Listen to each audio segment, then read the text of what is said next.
ಮುಖ್ಯ ಕಾರ್ಯನಿರ್ವಾಹಕ ಅಧಿಕಾರಿಗಳು ರಾಜ್ಯದ ಎಲ್ಲ ಜಿಲ್ಲಾ ಪಂಚಾಯಿತಿಗಳಿಗೆ ಅಂತ ಕೊಟ್ಟಿದ್ದಾರೆ.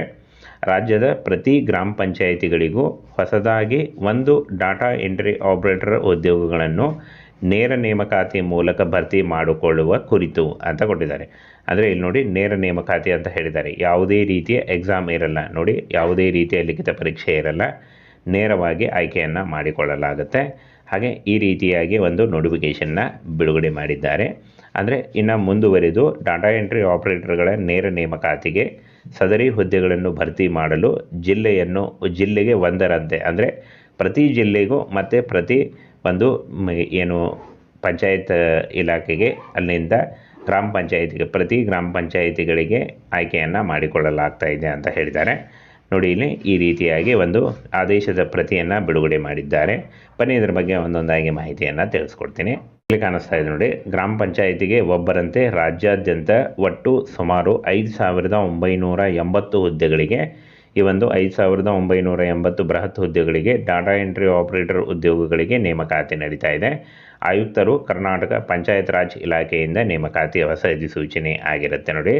ಇನ್ನು ಫ್ರೆಂಡ್ಸ್, ಇಲ್ಲಿ ನೋಡಿ, ರಾಜ್ಯದ ಪ್ರತಿಯೊಂದು ಗ್ರಾಮ ಪಂಚಾಯಿತಿಯಲ್ಲಿ ಡಾಟಾ ಎಂಟ್ರಿ ಆಪರೇಟರ್ ನೇಮಕಾತಿ ಮಾಡಿಕೊಳ್ಳಲು ಪಂಚಾಯತ್ ರಾಜ್ ಆಯುಕ್ತಾಲಯದಿಂದ ಆದೇಶ ಹೊರಬಿದ್ದಿದೆ. ಕರ್ನಾಟಕ ಪಂಚಾಯತ್ ರಾಜ್ ಆಯುಕ್ತಾಲಯವು ಈ ಅಧಿಕೃತ ಆದೇಶವನ್ನು ಹೊರಡಿಸಲಾಗಿದೆ ಅಂತ ಹೇಳಿದ್ದಾರೆ.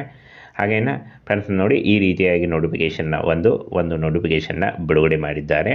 ಒಂದು ಡಾಟಾ ಎಂಟ್ರಿ ಆಪರೇಟರ್ ಹುದ್ದೆಗಳಿಗೆ ನೋಟಿಫಿಕೇಷನ್ನ ಬಿಡುಗಡೆ ಮಾಡಿದ್ದಾರೆ.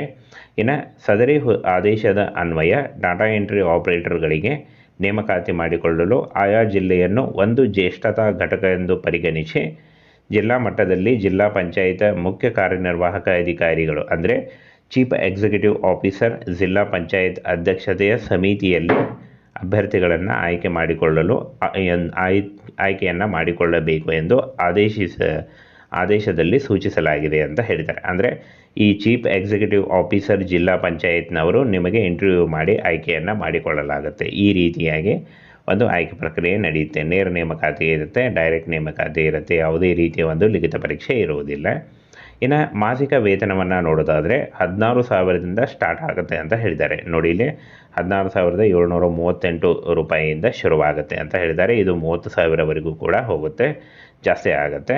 ಹಾಗೇನ ಫ್ರೆಂಡ್ಸ್, ಇಲ್ಲಿ ನೋಡಿ, ಆಯ್ಕೆಯಾದ ಅಭ್ಯರ್ಥಿಗಳಿಗೆ ಸದರಿ ವೇತನವನ್ನು ಬಾಪೂಜಿ ಸೇವಾ ಕೇಂದ್ರದಲ್ಲಿ ಸಂಗ್ರಹವಾಗುವ ಹಣದಿಂದ ಪಾವತಿ ಮಾಡಬೇಕು ಎಂದು ಪಂಚಾಯತ್ ರಾಜ್ ಆಯುಕ್ತಾಲಯ ಆಯುಕ್ತರು ಸೂಚನೆ ನೀಡಿದ್ದಾರೆ ಅಂತ ಹೇಳಿದ್ದಾರೆ. ಹಾಗೆ ಇನ್ನು ವಿದ್ಯಾರ್ಹತೆ ಏನಿರಬೇಕು ಅಂತ ನೋಡೋದಾದರೆ, ಈ ಒಂದು ಹುದ್ದೆಗಳಿಗೆ ಅರ್ಜಿ ಸಲ್ಲಿಸುವಂಥ ಅಭ್ಯರ್ಥಿಗಳಿಗೆ PUC ಮತ್ತು ತತ್ಸಮಾನ ಅಂದರೆ ಡಿಗ್ರಿ ಆಗಿರಬೇಕು ಅಂತ ಹೇಳಿದ್ದಾರೆ. PUC ಆದಂಥ ಅಭ್ಯರ್ಥಿಗಳು ಕೂಡ ಅರ್ಜಿಗಳನ್ನು ಸಲ್ಲಿಸಬಹುದು. ಇನ್ನು ಯಾವುದೇ ಡಿಗ್ರಿ ಮಾಡಿದಂಥ ಅಭ್ಯರ್ಥಿಗಳು ಕೂಡ ಅರ್ಜಿಗಳನ್ನು ಸಲ್ಲಿಸಬಹುದು. ಎನಿ ಡಿಗ್ರಿ, ಯಾವುದೇ ಡಿಗ್ರಿ ಕೇಳಿದ್ದಾರೆ ನೋಡಿ, ಯಾವುದೇ ಡಿಗ್ರಿಯನ್ನು ಮಾಡಿದಂಥ ಅಭ್ಯರ್ಥಿಗಳು ಕೂಡ ಅರ್ಜಿಗಳನ್ನು ಸಲ್ಲಿಸಬಹುದು. ಇನ್ನು ಒಂದು ಕ್ರೈಟೇರಿಯಾ ಇದೆ ನೋಡಿ, ಇದಕ್ಕೆ ಕನಿಷ್ಠ 3 ತಿಂಗಳ ಕಂಪ್ಯೂಟರ್ ತರಬೇತಿ ಬೇಕು ಅಂತ ಹೇಳಿದ್ದಾರೆ. 3 ತಿಂಗಳ ನೀವು ಒಂದು ಬೇಸಿಕ್ ಕಂಪ್ಯೂಟರ್ ನಾಲೆಜ್ ಮಾಡಿದಂಥ ಟ್ರೈನಿಂಗ್ ಮಾಡಿದ್ರು ಅದರ ಒಂದು ಕಂಪ್ಯೂಟರ್ ಸರ್ಟಿಫಿಕೇಟನ್ನು ಬೇಕು ಅಂತ ಹೇಳಿದ್ದಾರೆ. ಕಂಪ್ಯೂಟರ್ ಟ್ರೈನಿಂಗ್ ಪಡೆದಿರಬೇಕು, 3 ತಿಂಗಳ ಬೇಸಿಕ್ ಟ್ರೈನಿಂಗ್ ಮಾಡಿದರೂ ಕೂಡ ಅದರದ್ದು ಒಂದು ಸರ್ಟಿಫಿಕೇಟ್ ಬೇಕು ಅಂತ ಹೇಳಿದ್ದಾರೆ. ನೋಡಿ, ಇದು ಕಂಪಲ್ಸರಿ ಆಗಿದೆ. ನೋಡಿ, ಇದನ್ನು ಇನ್ಫಾರ್ಮೇಷನ್ನ ನೋಡ್ಕೊಳ್ಳಿ, ಕಂಪಲ್ಸರಿ ಇದೆ ಇದು. ಹಾಗೇನು ವಯೋಮಿತಿಯನ್ನು ನೋಡೋದಾದರೆ ಫ್ರೆಂಡ್ಸ್, 18ರಿಂದ 30 ವರ್ಷದ ಒಳಗಿನವರು ಅರ್ಜಿಗಳನ್ನು ಸಲ್ಲಿಸಬಹುದು ಅಂತ ಹೇಳಿದ್ದಾರೆ. ನೋಡಿ, ಕನಿಷ್ಠ 18ರಿಂದ 30 ವರ್ಷದ ಒಳಗಿನವರು ಅರ್ಜಿಗಳನ್ನು ಸಲ್ಲಿಸಬಹುದು. ಇನ್ನು ಆಯ್ಕೆ ಪ್ರಕ್ರಿಯೆ CEO ನೋಡಿ, ಪಂಚಾಯತ್ ಮುಖ್ಯ ಕಾರ್ಯನಿರ್ವಾಹಕ ಅಧ್ಯಕ್ಷರ ಒಂದು ಅಡಿಯಲ್ಲಿ ನಿಮಗೆ ಆಯ್ಕೆಯನ್ನು ಮಾಡಿಕೊಳ್ಳಲಾಗುತ್ತೆ. ಹಾಗೂ ವಿದ್ಯಾರ್ಹತೆಯಲ್ಲಿ ಅಭ್ಯರ್ಥಿಗಳು ಗಳಿಸಿದ ಅಂಕದ ಆಧಾರದ ಮೇಲೆ ಕೂಡ ಆಯ್ಕೆಯನ್ನು ನಡೆಯುತ್ತೆ ಅಂತ ಹೇಳಿದ್ದಾರೆ. ವಿದ್ಯಾರ್ಹತೆಯಲ್ಲಿ ಗಳಿಸಿದ ಅಂಕೆಗಳು ಮತ್ತು ನಿಮಗೆ CEOಗಳು ಇಂಟರ್ವ್ಯೂ ತಗೋತಾರೆ ಅಂತ ಹೇಳಿದ್ದಾರೆ. ನೋಡಿ, ಎರಡೂ ಪ್ರಕಾರವಾಗಿ ಆಯ್ಕೆಯನ್ನು ಮಾಡಿಕೊಳ್ಳಲಾಗುತ್ತೆ.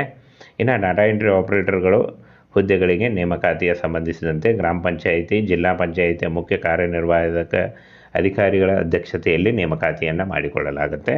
ಈ ಸಂದರ್ಭದಲ್ಲಿ ಈಗಾಗಲೇ ಗುತ್ತಿಗೆ ಆಧಾರದ ಮೇಲೆ ಕಾರ್ಯನಿರ್ವಹಿಸುತ್ತಿರುವ ಡಾಟಾ ಎಂಟ್ರಿ ಆಪರೇಟರ್ಗಳಿಗೆ ಮೊದಲ ಆದ್ಯತೆ ನೀಡಬೇಕು ಎಂಬ ಆಗ್ರಹ ಕೇಳಿ ಬರ್ತಾ ಇದೆ ಅಂತ ಹೇಳಿದ್ದಾರೆ. ಫ್ರೆಂಡ್ಸ್, ಸದರಿ ಹುದ್ದೆಗಳ ನೇಮಕಾತಿಯ ಕುರಿತು ಇಷ್ಟರಲ್ಲೇ ಪಂಚಾಯತ್ ರಾಜ್ ಆಯುಕ್ತಾಲಯದಿಂದ ಅಧಿಕೃತ ಅಧಿಸೂಚನೆ ಬಿಡುಗಡೆಯಾಗಲಿದ್ದು ಈ ಕುರಿತು ಸಂಪೂರ್ಣ ಮಾಹಿತಿಯನ್ನು ನಿಮಗೆ ತಿಳಿಸ್ತೇವೆ ಅಂತ ಹೇಳಿದ್ದಾರೆ. ನೋಡಿ, ಫ್ರೆಂಡ್ಸ್, ಈ ಒಂದು ಹುದ್ದೆ ಕೊನೆಯ ವಾರದಲ್ಲಿ ಬಿಡುಗಡೆ ಆಗುವಂಥ ಸಾಧ್ಯತೆ ಇದೆ ನೋಡಿ. 5,000ಕ್ಕೂ ಹೆಚ್ಚಿನ ಒಂದು ನೇಮಕಾತಿ ನಡೀತಾ ಇದೆ. ಪ್ರತಿ ಗ್ರಾಮ ಪಂಚಾಯಿತಿಯಲ್ಲೂ ಎಲ್ಲ ಒಂದು ಗ್ರಾಮ ಪಂಚಾಯಿತಿಯಲ್ಲೂ ಕೂಡ ನೇಮಕಾತಿ ಆಗುತ್ತೆ. ಫ್ರೆಂಡ್ಸ್, ಇದಿಷ್ಟು ಗ್ರಾಮ ಪಂಚಾಯಿತಿಯಿಂದ ನೇಮಕಾತಿಯ ಒಂದು ಹೊಸ ಅಧಿಸೂಚನೆ ಬಗ್ಗೆ ಇನ್ಫಾರ್ಮೇಷನ್ ಆಗಿತ್ತು.